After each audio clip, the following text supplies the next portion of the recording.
جب بھی کوئی بے وفائی کرے، قدم قدم پہ آپ کو اس کے تجربے ہوں گے، تو ایک ہی جملہ بولا کریں، اللہ تو ہے نا، اور میں آپ کو لکھ کر دیتی ہوں. اللہ آپ کو اپنا آپ محسوس کرائے گا کہ اے بندے میں ہوں تیرے لیے، تو نے مجھے پکارا، میں ہوں. وہ ایسی شکل میں غیب سے مدد لائے گا کہ آپ حیران ہو جائیں گے. کیونکہ یہ میرے ساتھ کئی دفعہ ایسا ہوا ہے کہ جن بندوں سے توقع کی کہ یہ کام میں ساتھ دیں گے وہ چلے گئے، اور اللہ اس سے بہتر لوگ لایا. کسی بھی ضرورت میں اس کو پکار کے تو دیکھیں. یہ جو ہے نا کہنا ایاک نعبد و ایاک نستعین، یہ اتنا آسان نہیں ہے. یہ زبان سے بولنا بہت آسان ہے، لیکن اس کو حقیقی معنوں میں شعور کے ساتھ کہنا بہت مشکل ہے کہ صرف تجھ سے ہم مانگتے ہیں. لالچ لوگوں سے رکھتے ہیں، زبان سے کہتے ہیں صرف تجھ سے مانگتے ہیں، اور دل میں لوگ بسے ہوئے ہوتے ہیں کہ یہ مدد کرے گا، وہ فلاں کے پاس یہ ہے. نہیں، ان چیزوں سے اوپر اٹھ جانا چاہیے. رازق کون ہے؟ اللہ ہے.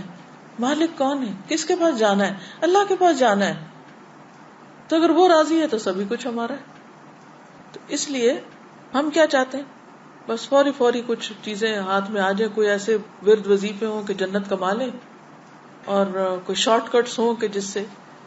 یہ تو ہم نے ہمیشہ کی زندگی جینا ہے، آخرت میں ہمیشہ کے لیے رہنا ہے.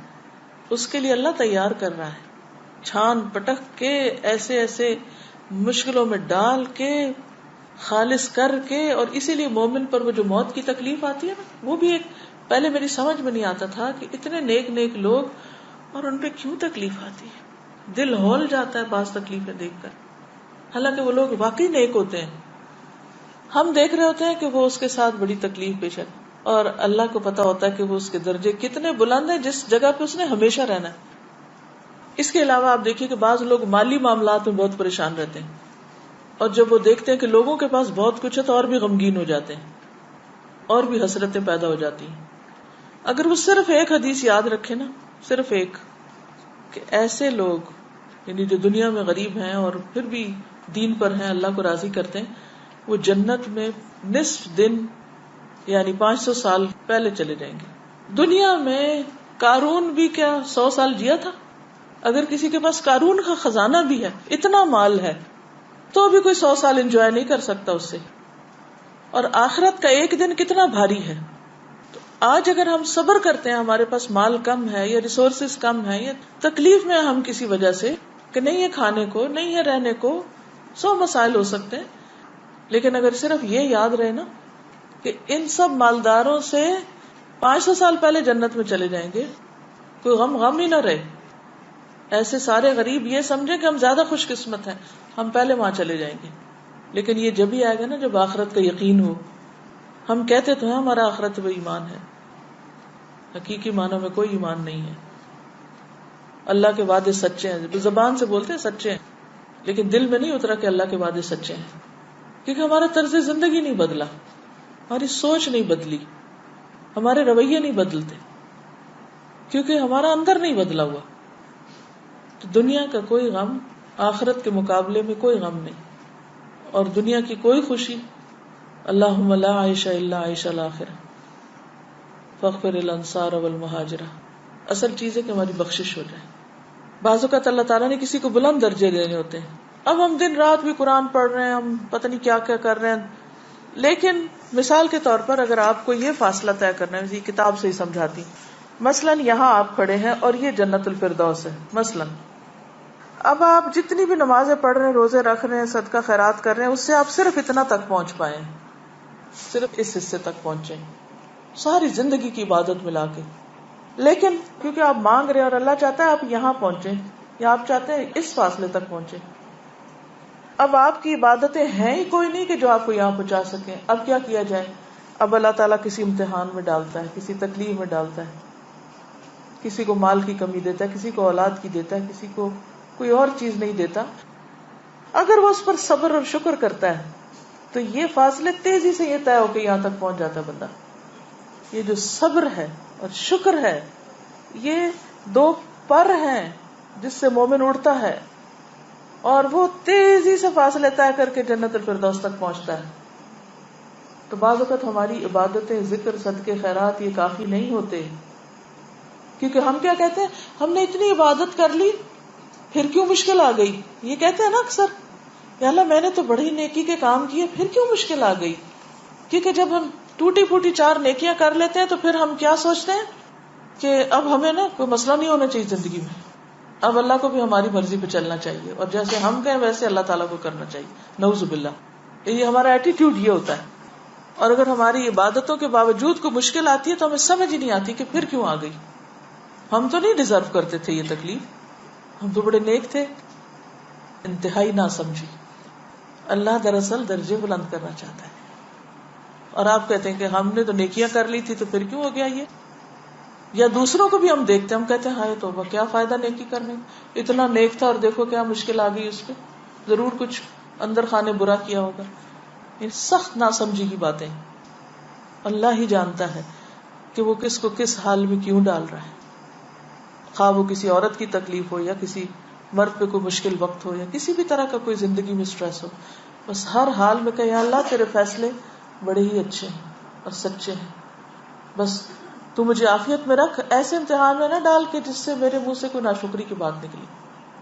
وہ وقت ہوتا ہے خود کو کنٹرول کرنے کا, کہ منہ سے ایسی بات نہ نکلے جو اللہ کو ناراض کر دے, ہمارے رویے میں اور دل میں ناشکری نہ آئے کہ جو خدا کو ناراض کرے, کیونکہ زندگی کا امتحان بڑا سخت ہے. کل میری ایک اپنی پرانی اسٹوڈنٹ کے ساتھ ملاقات ہوئی, تو اس کے شادی کو کافی عرصہ ہو گیا, بچے نہیں ہوئے. تو جب مجھے ملی تو میں نے دعا دی, میں نے کہا اللہ تمہیں صالح اولاد دے. تو پھر اس نے اپنا تھوڑا سا شیئر کیا, کہنے لگی کہ ایسا ہے کہ میرے ہسبینڈ میں کچھ مسئلہ ہے. تو میں نے اس پہ کہا کہ اچھا.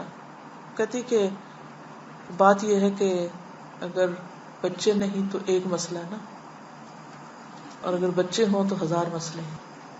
کتنی خوبصورت بات ہے. ورنہ ایسی لڑکیاں سارا وقت فرسٹریشن کا شکار رہ سکی, میری شادی یہاں کیوں ہو گئی. اب آپ دیکھیے کہ رشتے ملنا ہی مشکل ہے والدین کے لیے.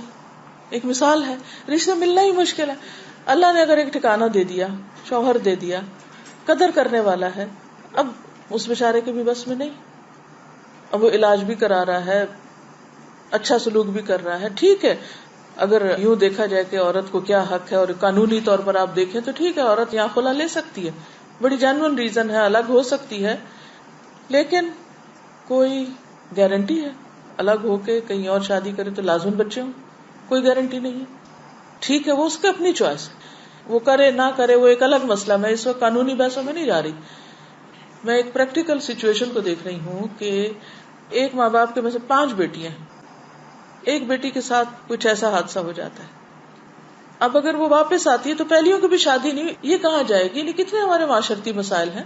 اب اگر یہ اپنے گھر میں عزت کے ساتھ بیٹھی ہے, اچھے انتظار میں دعا کر رہی ہے, ہر چیز اللہ کے ہاتھ میں ہے, اور ایک پازیٹو سوچ کے ساتھ جی رہی ہے اور خوش ہے اور مطمئن, اتنا پرسکون چہرہ اس کا, میں حیران رہ گئی. اتنے مزے سے کہتی ہے کہ بچے نہیں تو ایک مسئلہ ہے نا, بچے ہوں گے تو 1000 مسئلے ہوں گے. اس کو کہتے ہیں پازیٹو سوچ. اسی طرح اگر کسی کی شادی نہیں ہوئی, بعض اوقات کوشش کے باوجود نہیں ہو پاتی.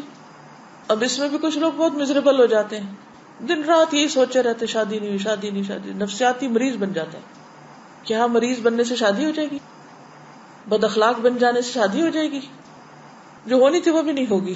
کیونکہ لوگ جب دیکھتے ہیں ایسی لڑکیوں کو کہ جو نفسیاتی مریض بن چکی ہیں تو ان سے اور دور بھاگتے ہیں. یہ بوجھ ہو جاتا ہے نا, یعنی بد اخلاقی ایسا بوجھ ہے کہ بے وجہ اس کا بوجھ آپ کے اوپر پڑ رہا ہوتا ہے نا دوسرے شخص کا, تو ان چیزوں کو نہیں دیکھتے ہم. تو اصل کامیابی یہ ہے کہ زندگی کو ایک امتحان سمجھ کر اللہ کے ہر فیصلے پر راضی رہ کر انسان بہتری کی کوشش کرتا رہے. میں یہاں یہ نہیں کہتی کہ انسان ہر وقت کہے یہ سر پہ آ گرا تو پڑا رہے کیونکہ اللہ کا فیصلہ ہے, نہیں, اس کو ہٹانا تو ہے, لیکن اگر نہیں ہٹ پا رہا تو بھی اللہ تیرا فیصلہ ہے کہ میرے بازو نہیں ہٹا پا رہے ایک چیز کو, میں نہیں سچویشن چینج کر پا رہی, تو کوئی بات نہیں, مدد لیں آپ دوسروں کی. دوسرے مل کے بھی آپ کی حالت نہیں بدل پا رہے. کئی دفعہ ایسا ہوتا ہے نا کہ ماں باپ بھی, بہن بھائی بھی, رشتے دار, دوست سارے مدد کے لیے آ جاتے ہیں, لیکن پھر بھی بیچارے کچھ نہیں کر پاتے. پھر کیا کیا جائے؟ اللہ کی رضا پہ راضی رہے نا انسان، کیونکہ ہم بندوں سے توقع رکھتے ہیں یہ ہمارا مسئلہ حل کر دیں، اور جب وہ بےچارے نہیں کر پاتے تو پھر ان سے ناراض بھی ہو جاتے ہیں، تم ہمارا مسئلہ کیوں نہیں حل کرتے؟ بھی وہ خدا تھوڑی ہے کہ تو کر دیں گے کچھ، وہ بھی انسان ہے، وہ بھی کمزور ہے. تو بگر پکچر میں دیکھا کریں اپنے مسئلے کو، صرف اپنی ذات پہ فوکس نہیں کیا کرے. کوئی بھی مسئلہ چھوٹا ہو یا بڑا، آخرت کو ساتھ رکھ کے نقشہ بنایا کریں کہ آخرت کے مسائل، دنیا کے مسائل، ان سب میں اس مسئلے کی کیا حیثیت ہے. کچھ بھی نہیں. ہم سے زیادہ تکلیف دہ حالات میں ہیں کچھ لوگ. آپ کچھ کہہ رہے ہم سب جانتے ہیں اور دوسروں کو جب پرابلمس میں دیکھتے ہیں، لیکن ہمیں اپنے اندر بہت ڈر لگتا ہے کہ کہیں ہم اس پرابلم میں نہ آ جائیں جی کہ اللہ تعالیٰ ہمیں اس سے نہ مبتلا کر دے. بالکل. تو اس کے لیے ہمیشہ، کیونکہ مثلا مجھے بہت مسائل سننے پڑتے ہیں، یعنی مختلف لوگ مختلف طرح سے اپنے مسائل بیان کرتے رہتے ہیں. تو the moment کوئی شخص سٹارٹ کرے مسئلہ بیان کرنا تو فوراً دعا پڑھنا شروع کر دیں، الحمدللہ الذی عافانی ممن ابتلاہ بہ. کثرت سے یہ پڑھا کریں. جب بھی آپ کسی کو مسئلے میں دیکھیں تو ایسا لگتا ہے نا جیسے کہیں یہ مجھ پہ نہ آ جائے، یہ ڈر لگتا ہے کہ یا اللہ میں تو کوئی بہت اچھا نہیں کہ تو نے مجھے ابھی تک عافیت میں رکھا ہوا ہے. تو فوراً شکر گزار بن جائیں. الحمدللہ الذی عافانی ممن ابتلاہ بہ، کیونکہ ہر ایک کا ٹیسٹ فرق ہے. جی آپ فرمائیے.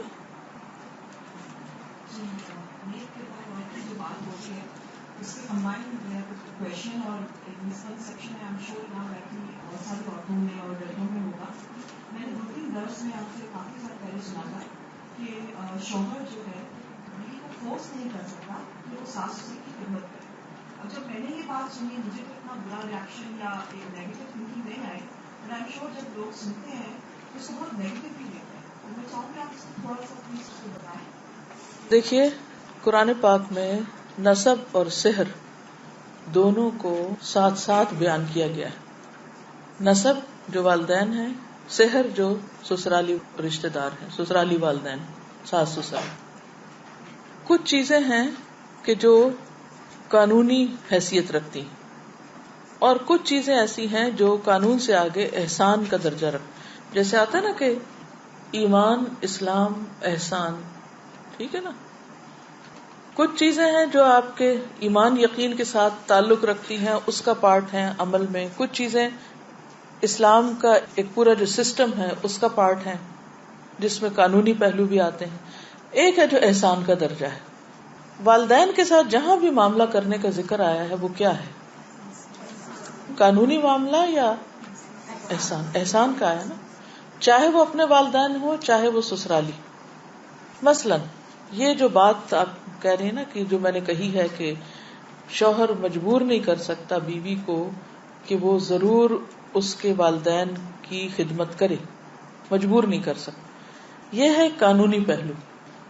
مثلا کوئی شوہر اس بنا پر اپنی بیوی کو طلاق نہیں دے سکتا یا اسے نہیں دینی چاہیے، یا بیوی میرے والدین کا فلاں کام نہیں کرتی مثلا، کیونکہ جب طلاق کے یا خلا کے مسئلے عدالت میں جاتے ہیں تو وجہ معلوم کی جاتی ہے کہ نہیں. ایک عورت جب کہتی ہے کہ میں نے خلا لینی ہے تو وہ ایسے تو نہیں جج اٹھا کے کہتا اچھا ہو گئی تمہاری بات، جو تم چاہتی وہ کر دیں گے. نہیں، وہ وجوہات معلوم کرتے ہیں. اب جب آپ قانونی بحثوں میں جاتے ہیں تو دونوں طرف سے پروف آتے ہیں اور ان کا سارا جائزہ لیا جاتا ہے. تو اس میں آپ دیکھیے کہ اگر کوئی شوہر یہ کہے کہ یہ عورت اس بنا پر میں اس کو مثلا نان نفقہ نہیں دیتا کیونکہ یہ نہیں کرتی، تو یہ قانونی ویلڈ ریزن نہیں ہے، وہ مجبور نہیں کر سکتا. ہاں بیوی کو اپنے طور پر احسان کرنے کی ضرورت ہے کہ جس طرح اس کے اپنے والدین ہیں تو اسی طرح شوہر کے بھی والدین ہیں. اب یہ تو نہیں ہو سکتا کہ بیوی اپنا گھر چھوڑ کے والدین کے گھر جا کے اپنے ماں باپ کی خدمت کرے، کیونکہ اس پر صرف اپنے ماں باپ کی خدمت. شادی کے بعد عورت کے لیے اس کی بھی اجازت نہیں ہے کہ شوہر کی مرضی کے بغیر وہ اپنے والدین کے پاس جا کر ان کے لیے کچھ کرے. ٹھیک ہے. تو بہت ساری چیزیں جو ہیں ان کے کئی پہلو ہوتے ہیں. وہ جو میں نے بات کہی ہے وہ ایک خاص کانٹیکسٹ میں ہے. ٹھیک ہے. یعنی مثلا بیوی کے اوپر کیا لازم ہے کہ شوہر کی اطاعت کرے، شوہر کی اجازت کے بغیر گھر سے نہ نکلے، شوہر کی اجازت کے بغیر کسی کو گھر میں آنے نہ دے. یا شوہر کی جسمانی ضرورت پوری کرے، یہ بیوی کی ذمہ داریوں میں سے. اگر کوئی عورت نہیں کرتی تو پھر اس کا حکم کچھ اور ہے، اس کا کتنا گناہ ہے وہ سب آپ کو معلوم ہے. لیکن اگر بیوی مثلاً خود بیمار ہے اور وہ خود مدد کی محتاج ہے اور شوہر اس کو کہہ رہا ہے کہ وہ کسی اور کی خدمت کرے اور اس وقت وہ اس قابل نہیں ہے کہ وہ کر سکے، اور وہ یہ کہتی ہے کہ کوئی خادم رکھ دیا جائے جو میری بھی مدد کرے اور والدین کی بھی کرے، تو یہ کوئی نامعقول مطالبہ نہیں ہوگا، ایک معقول مطالبہ ہوگا.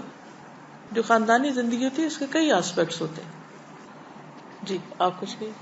میرا ایک کوشچن ہے، بعض اوقات سمجھ نہیں آتا چیزوں کو کیسے ڈیل کرنا ہے. جی تو میرے ہسبینڈ اتنے دین کی طرف نہیں ہے، تو ہوتا ہے کہ مطلب لوگوں کی ہیلپ کرنے کا، تو کسی نے پیسے مانگ لیے ان کو منع کرتے تو وہ ادھار ایک دے سکتے ہیں. تو اب میرا جیسے دین کا ہوا ہے تو مجھے خوف آتا ہے تھوڑا سا. یہ بتائیے کہ کیا وہ قرضہ ادا کر دیتے ہیں یا قرضہ نہیں پھر ادا کرتے؟ مطلب کہ وہ لون سود پر ہوتا ہے، انٹرسٹ پہ تو نہیں لیا جا سکتا وہ. جی اس میں یہ ایک جنرل سچویشن ہے کہ بعض اوقات آپ خواتین قرآن پڑھ لیتی ہیں، دین پڑھ لیتی ہیں، انہوں نے نہیں پڑھا ہوتا، آپ ایک طریقے پہ زندگی چاہتی ہیں، وہ ایک طریقے پہ چل رہے ہوتے ہیں. تو اس صورت میں یہ ہے کہ آپ کا کام صرف جو چیز آپ پڑھیں، صرف یہ نہیں کہ وہ جو خاص خرابی کوئی کر رہے تو اسی کی حدیث جا کے سنائیں. یہ بھی ہم عام طور پہ کچھ نہیں بتاتے، لیکن جو ہمارے مطلب میں جاتی ہے یا ان کے خلاف جاتی ہے وہ باتیں سناتے ہیں، اس سے پھر گڑبڑ ہو جاتی، پھر وہ کبھی بھی کچھ نہیں سننا چاہتے. تو یاد رکھیے کہ جب ہم ان کو بتانے لگے تو کامن گراؤنڈ سے پہلے چیزیں شیئر کریں، پھر کرتے کرتے کرتے اگر اس میں وہ چیز بھی آ جائے جو ان کے خلاف جا رہی ہے تو اس کو بھی وہ ڈائجسٹ کر جائیں گے، کیونکہ آپ ان کو پن پوائنٹ کر کے ان کے اوپر ڈائریکٹ تیر نہیں مار رہے، کیونکہ آپ ان کو ایک خیرخواہی اور ہمدردی سے بتا رہے. یہ جنرل بات ہے، میں سب کے حوالے سے کر رہی ہوں. جو کچھ بھی پڑھیں، جو سیکھیں، کچھ نہ کچھ آپس میں جا کے شیئر کریں.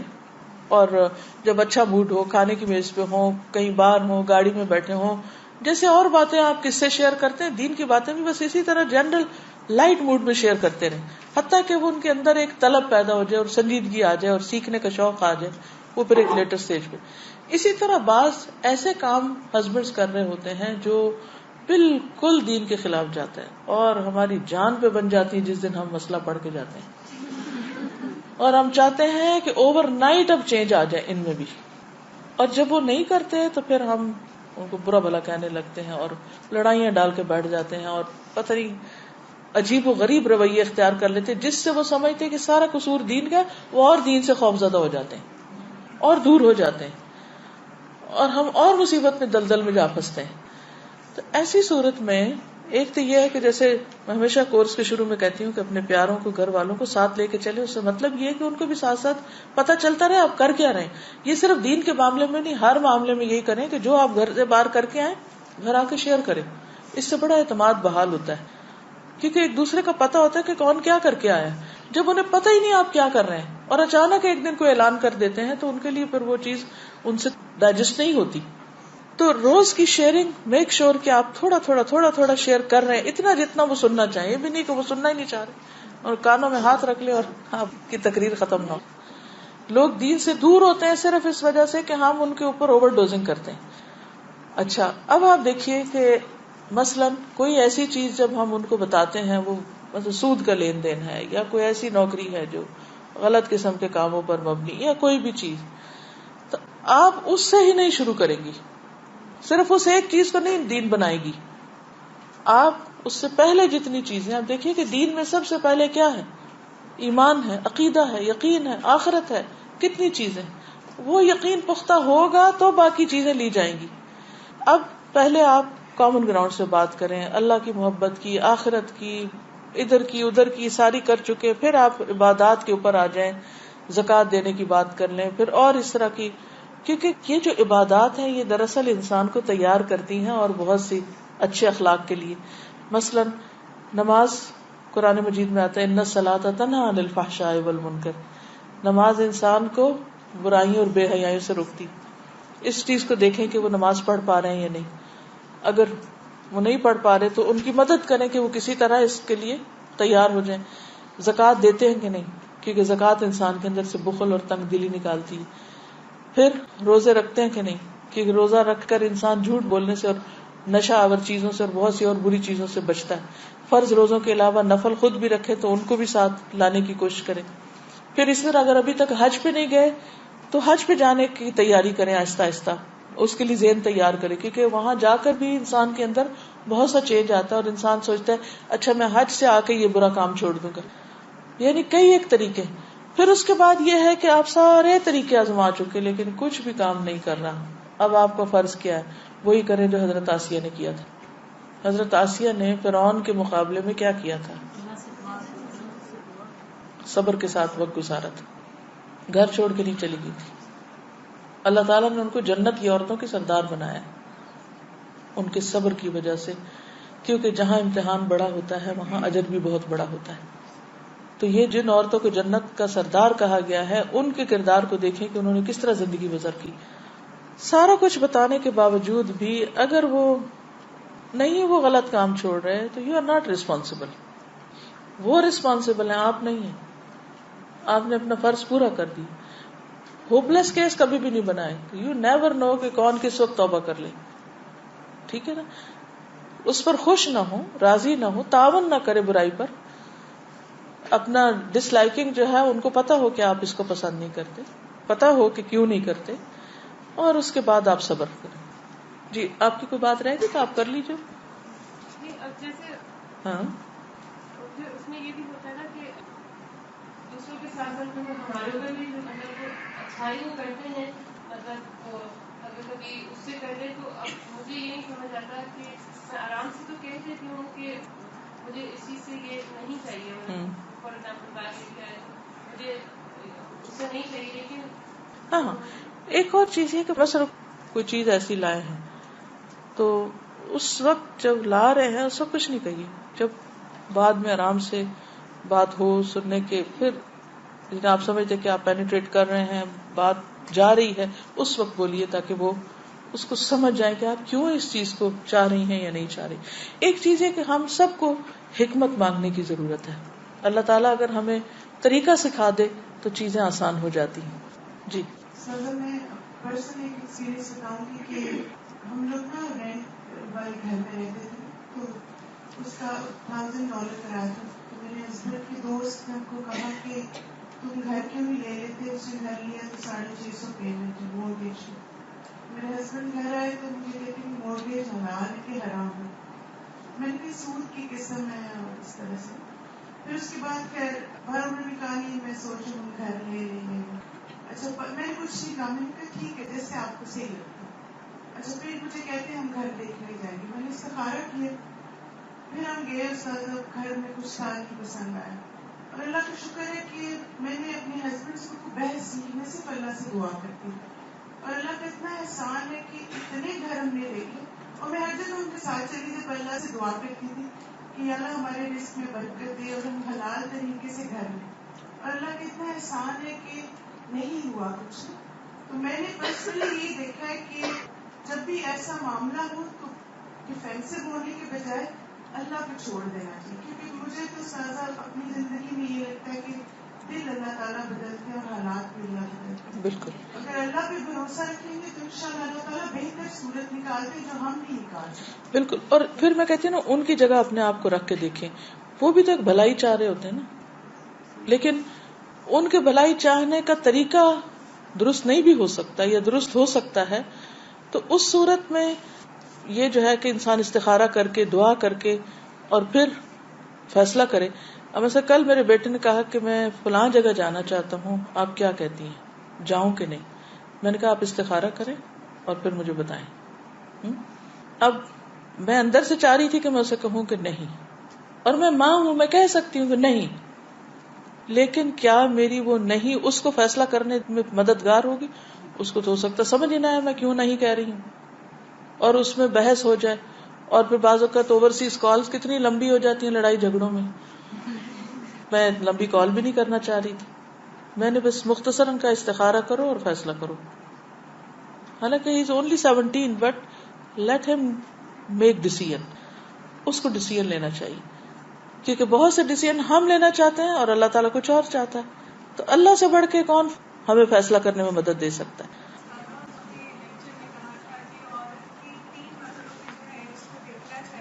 جی بات سب سے خوبصورت تھی کیونکہ وہ مرحلے جو ہے وہ معاشرہ بنا رہے ہیں. پہلا مرحلہ تھا کہ جس میں بیٹی کی تربیت ہے, دوسرا مرحلہ ہے جس میں وہ اپنی بیوی کا کردار ادا کرتی ہے, اور تیسرا ماں کا. تو جو بیٹی والا مرحلہ ہے وہ اتنا امپورٹنٹ ہے کیونکہ وہی سب کو آگے لے کے جا رہا ہے. تو ہم لوگ تو اس حصے سے جو شادی شدہ کے گزر چکے ہیں, لیکن اب ہمارے آگے بچے ہیں, بیٹے اور بیٹیاں دونوں, تو اتنا زیادہ اس پوائنٹ کے اوپر دھیان دینے کی ضرورت ہے کیونکہ یہ ہماری مسلم امہ بن رہی ہے یہاں سے, اور یہ بالکل پوائنٹ بہت اہم ہے. بالکل. تو میں یہ بات شیئر کرنا چاہ رہی تھی کہ پلیز اس بات کی توجہ دیں کہ ہم ماؤں کو بہت ضرورت ہے کہ ہم ان کی تربیت پر دھیان دیں. بالکل, یہ بہت ہی اللہ آپ کو جزائے خیر دے, اچھا پوائنٹ آپ نے یاد دلا دیا. بات یہ ہے کہ جب ہم دین کی طرف نہیں ہوتے تو ہماری پرائرٹیز کچھ اور ہوتی ہیں, اس وجہ سے بچوں کو اگنور کرتے ہیں. جب ہم دین کی طرف آ بھی جاتے ہیں تو دین میں آنے کی وجہ سے بچوں کو اگنور کرنا شروع کر دیتے ہیں. وہ مظلوم بےچارے ہر حال میں سفر کرتے ہیں. ہم سب جو خود دین پڑھ رہے ہیں اس میں فیملیز کو ساتھ لے کے چلیں. یہ نہ ہو کہ ہم تو تقویٰ کے اس اونچے پہاڑ پہ پہنچے اور بچے ہمارے نیچے ہی کھڑے ہوں بھی. کوئی بات نہیں, اگر آپ تھوڑی سی اپنی رفتار کم بھی کر دیں لیکن ان کو ساتھ لے کے چلیں تو اس سے کہیں زیادہ بھلائی ہوگی. کیونکہ اس روز میں نے کہا تھا نا کہ بعض اوقات ہمارے بچے اور ہم میں اتنا ذہنی بودھ ہو گیا ہے کہ بچے ہمارے بالکل کولڈ رویہ ہوتا ہے ان کا نا, اندر سے وہ ماں باپ کے خلاف نفرت سے بھرے ہوئے ہوتے ہیں. ایک دن ایک بچی آئی, ینگ بچی, اسلام آباد میں قرآن پاک کا کورس شروع ہوا تھا ابھی, تو کچھ اس نے بیچ میں چھٹیاں کر لی ہیں. تو میں اکثر دھیان رکھتی ہوں کہ جو اسٹوڈینٹس آئیں وہ چھٹی نہ کریں, اور اگر چھٹی کریں تو ضرور ان کی انچارجز ان کے گھر فون کریں, پتہ کریں, خبر لیں کہ کیوں نہیں آئے بچے نا. کہ بعض کو چھوٹی چھوٹی باتوں پہ چھٹی کر کے بیٹھ جاتے ہیں, انہیں پتہ ہی نہیں ہوتا. خیر میں نے پتہ کرایا, میں نے کہا کہ اٹینڈنس کا کیا حال ہے, کون نہیں آ رہا. تو اتفاق سے اس بچی سے میری بات ہوئی. میں نے کہا تم کیوں نہیں آئی؟ کہتے اپنی ماں کی وجہ سے. میں نے کہا کیوں؟ کہتے ہیں وہ اپنے آپ کو بڑی چیز سمجھتے. مجھے بڑی حیرت ہوئی کہ پہلے ہی پارے میں آتا ہے وہ بالوالدین احسانا. اگر اس بچی نے وہ لیکچر سنا ہوتا تو یہ لفظ نہیں بول سکتی تھی, کیونکہ وہ ایک دن آ رہی ایک دن نہیں آ رہی, چھٹی کر رہے. تو اب وہ جو لیکچر گیا وہ تو گیا, وہ سنا ہی نہیں, تو وہ تو کردار آپ کے اندر آ ہی نہیں سکتا. خیر میں نے کہا اچھا مجھے بتاؤ, میں نے تھوڑا اعتماد میں لیا. میں نے کہا اور بتاؤ تمہیں اپنی امی کے خلاف کیا کیا شکایت ہے. اس بچی نے وہ کچھ بولا, اتنا زہر اگلا, تو سر پکڑ کے بیٹھ گئی کہ ہمارے بچے ہمارے بارے میں, ہمارے سے مراد, میں سب کے بچوں کو اپنا ہی سمجھتی ہوں, اور میں آپ کو بھی بار بار بچوں کے سیشن میں کہتی رہی ہوں کہ سب کے بچے ہمارے بچے, جتنے بھی مسلمان بچے ہیں وہ سب ہمارے ہی بچے. تو میں نے کہا ہمارے بچے جو ہیں وہ یہ سوچتے ہیں بڑوں کے بارے میں یا ہمارے بارے میں, تو ضرور پوچھئے, جاننے کی کوشش کی. ہو سکتا ہے جھوٹ بول دیں آپ کے سامنے, نہ بھی بولیں کہ وہ آپ کو کیا سمجھتے ہیں, لیکن اس کو فار گرانٹیڈ نہ لیں کہ ہمارے بچے لہٰذا ہم سے ضرور محبت کریں گے یا محبت کرتے ہیں یا ہم کو چاہتے ہیں. ضرور جاننے کی کوشش کریں کہ وہ آپ کے اس رویے کو کہ آپ دین پڑھ رہے ہیں وہ کیا سوچتے ہیں. کیا وہ اس پہ پراؤڈ ہیں کہ آپ دین پڑھ رہے ہیں, یا وہ اس پہ نالاں ہیں اور خفا ہیں کہ آپ دین پڑھ رہے ہیں. ایسا نہ ہو کہ ہم دین کی وہ شکل پیش کریں کہ ہمارے بچے دین سے بھاگ جائیں. اس چیز کا بہت خاص خیال رکھنا ہے آپ نے. اور بعض اوقات ہم اپنی دنیا میں گھوم رہے ہوتے ہیں, بھاگ رہے ہوتے ہیں, اور ہم کہتے ہیں ہمارے بچے ہیں نا, ہم نے دنیا بھر کے کھلونے لا دیے ان کو, تو اس لیے وہ ہم سے بہت خوش ہیں, انہوں نے جو مطالبہ کیا ہم نے پورا کر دیا, لہٰذا وہ ہم سے کیسے ناراض ہو سکتے ہیں. آپ یقین کریں کہ جتنی بھی پیمپرنگ ان کی کرتے جائیں وہ اتنے ہی اور زیادہ بگڑتے جائیں گے اور ہمارے بارے میں نالاں ہوتے جائیں گے. تو خصوصاً ینگ بچیوں کی تربیت کس ڈھنگ پہ ہو رہی ہے؟ کیا وہ اس رول کے لیے تیار ہو رہی ہیں جو بیوی اور ماں کا ہے, جو الٹیمیٹ رول ہے اس دنیا میں ان کا؟ اگر اس کے لیے تیار نہیں ہو رہے تو یہ فیلئر ہے. تو ان کی تربیت میں خاص طور پر اس عنصر کو ڈالیے کہ وہ ایک اطاعت گزار وفا شار بیوی بھی ہو اور ایک مشفق اور مربی ماں بھی تیار ہو رہی ہو. تو شادی سے پہلے کا وقت تیاری کا وقت ہے. ہم پڑھیں دین, لیکن ان کے صرف جہیز کی تیاری نہ کریں, ان کے اخلاقی رویوں کی بھی تیاری کریں کہ وہ اس رول کے لیے تیار ہیں کہ نہیں. دس از دا کوسچن. اس رول کے لیے. پھر کہوں گی اس رول, کس رول کے لیے؟ اچھی بیوی اور اچھی ماں کے رول کے لیے تیار ہو رہے ہیں کہ نہیں. وہ چاہیں تو ایسٹروناٹس بن جائیں, لیکن اگر وہ آسمان پہ بھی پہنچ کر اچھی بیوی اور ماں نہیں تو کامیابی نہیں. ہم نے صرف ایک چیز پہ فوکس کر لیا, اور وہ کیا ہے؟ بچی کی اچھی ڈگری ہوگی نا, اچھا رشتہ آ جائے گا. اچھا ڈگری بھی مل گئی, رشتہ بھی آ گیا, سب ہو گیا. اب نہ اس کو بیوی بننا آتا ہے نہ ماں بننا آتا ہے. کیا اس کا مستقبل ہے؟ کیوں طلاقیں ہو رہی ہیں اتنی زیادہ؟ لمحہ فکریہ ہے. ہم سب کو سوچنا چاہیے, سب کو سوچنا چاہیے. اس میں صرف ڈگری کامیابی کی علامت نہیں ہوتی, صرف اچھی جاب سے عزت نہیں ملتی, صرف بہت ڈیزائنرز کا جہیز دے کر آپ اس کو اچھی زندگی نہیں دے سکتے, صرف قیمتی بھاری لباس سے اس کی عزت نہیں ہوگی. یہ وقتی چیزیں ہیں, یہ صرف ظاہری چیزیں ہیں. تو تیاری کے اس مرحلے پر جو ایک بیٹی کی زندگی کی تیاری ہے اگلے رول کو نبھانے کے لیے, کیونکہ عورت کی تکمیل نہیں ہوتی نا اس کے بغیر, جاب اس کی سیٹسفیکشن نہیں کروا سکتی. جی ہاں, اسی طرح بیٹا اگر اچھا خامن نہیں بن سکتا, باقی قابلیتیں کیا کریں گی؟ تو کچھ ان کو غلطیاں کرنے دیجیے, رسپانسبلٹی بھی ڈالیے ان پر. ہم کہتے نہیں بیچاریاں بہت پڑھتی ہیں, ان کو نہیں کام کرنا آتا, چھوڑو میں خود ہی پرفیکشن سے کروں گی. وہ تو اور عیش کریں گی, تو غلطی کرنے دیں, کوئی حرج نہیں. اگر کچن میں سارا کباڑ مچا دیے کوئی بات نہیں.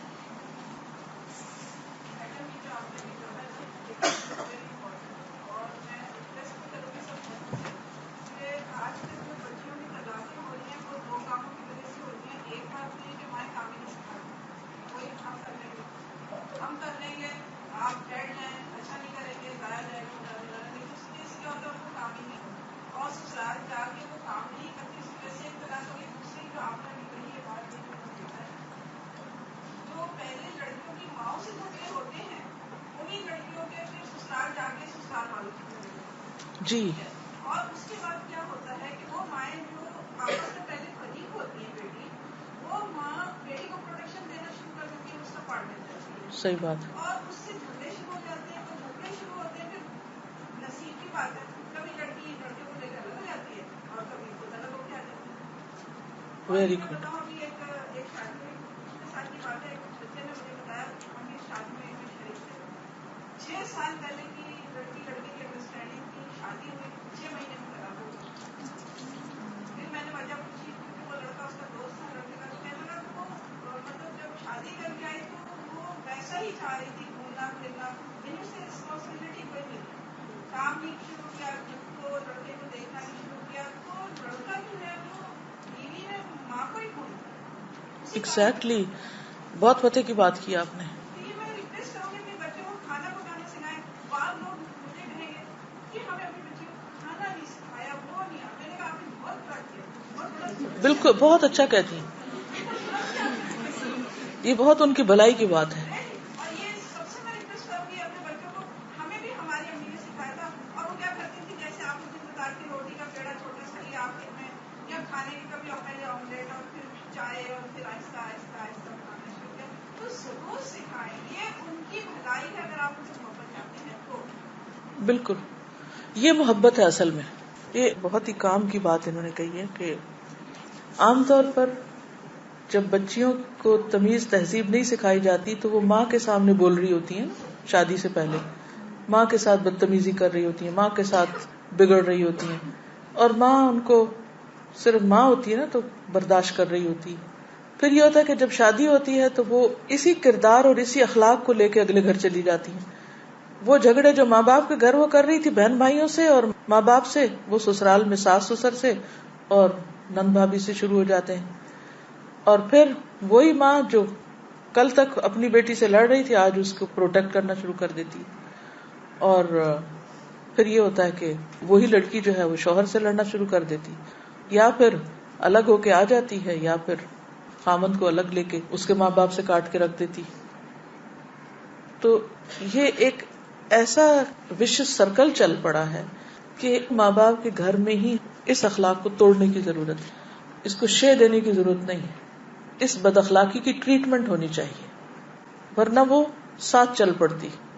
اور اگر وہ ساتھ چلتی ہے تو پھر جب وہ ماں بنتی ہے، مثلا اس نے سسرال سے لڑ کے میاں کو الگ کر لیا، سارے الزام سسرال کو دے کے، اب کیا ہے کہ وہ ماں بن گئی ہے، اب ماں بن گئی ہے، اب وہی بدتمیزی بد اخلاقی اپنے بچوں سے کرنا شروع کر دی اس نے، اب اگلی نسل پھر بگڑ رہی ہے.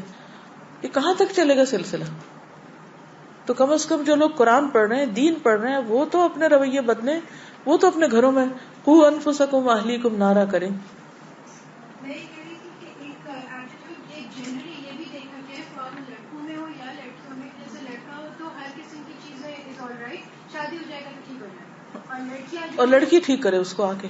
جی وہ لڑکی ٹھیک کرے، اب وہ رکتا کوئی ہے. اور پھر وہ اگر لڑکی ہو تو وہ جو چاہے کرے، وہ شادی ہو جائے گی تو وہ ٹھیک ہو جائے گی، اور پھر اس کے بعد وہ کنٹینیو رہتا ہے، پھر ہم کہتے ہیں وہ بچہ ہو جائے گا تو ٹھیک ہو جائے گی.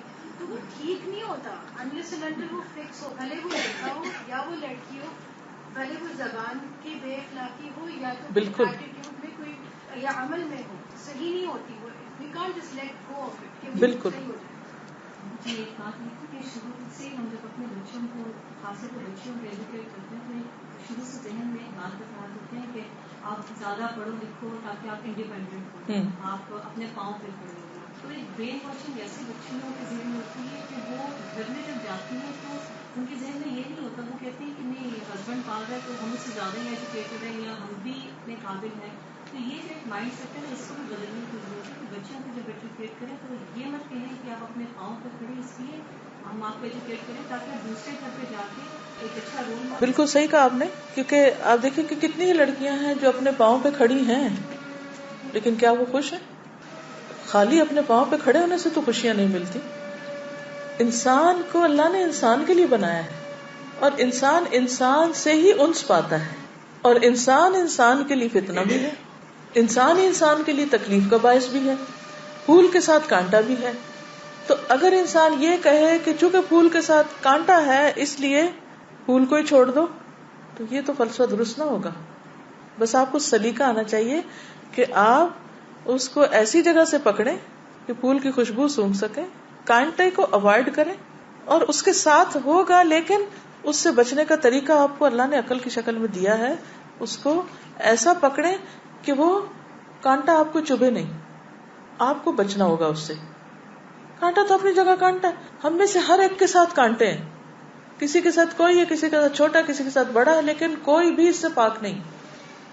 اور جانے انجانے ہم دوسروں کو دکھ دے جاتے ہیں، بعض اوقات ناسمجھی کی بنا پہ، بعض اوقات اپنی دنیا میں ہوتے ہیں، ہمیں پتہ ہی نہیں ہوتا کہ دوسرا کیا سوچ رہا ہے، ہمارا نیت کچھ اور ہوتی ہے، دوسرا کچھ اور سمجھ کے دکھی ہو جاتا ہے.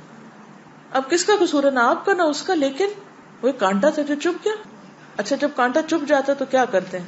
کبھی آپ نے یہ کیا کانٹا چبھا تو پھول پھینک دیا اٹھا کے؟ کیا کرتے ہیں؟